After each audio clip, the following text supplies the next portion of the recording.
नाजरीन अस्सलाम वालेकुम। IND टुडे न्यूज़ में आपका खैर मकदम करते हैं।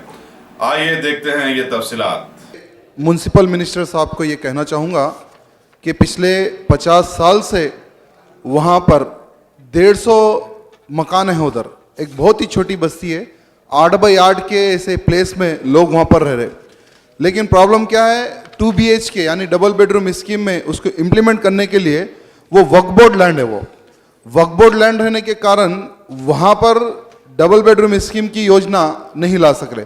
तो हमारे KTR साहब से निवेदन करना चाहता हूँ कि अगर आप सरकार से अगर निवेदन करते हैं तो वो गरीब लोगों का बहुत बड़ा फायदा होगा कि आज जो परिस्थिति में वो लोग रह रहे हैं उनको अगर डबल बेडरूम स्कीम में अगर हम उनको मकान बना कर देते हैं तो बहुत बड़ा फायदा होगा गरीब लोगों का। साथ ही साथ मुरलीधर बाग भी हाउसिंग बोर्ड लैंड है। जैसे बीजेपी स्टेट ऑफिस के पीछे भी हाउसिंग बोर्ड लैंड था जिसको सरकार ने बहुत ही अच्छे मन से उन सभी को 2 BHK में बनाकर सभी को अभी मकान वहाँ पर बन रहे हैं। वैसे ही मुरलीधर बाग वहाँ पर भी तकरीबन 200 परिवार रहते हैं, पूरा का पूरा स्लम है। अगर वो भी हमारे KTR साहब अगर एक दिन वहाँ का सर्वे लगा लेते हैं सभी हाउसिंग बोर्ड ऑफिसर्स को ले लेकर, तो वहाँ पर भी हम गरीब लोगों को ज़्यादा से ज़्यादा मकान बनाकर दे सकते हैं। यही मैं निवेदन करना चाहता हूँ आपसे।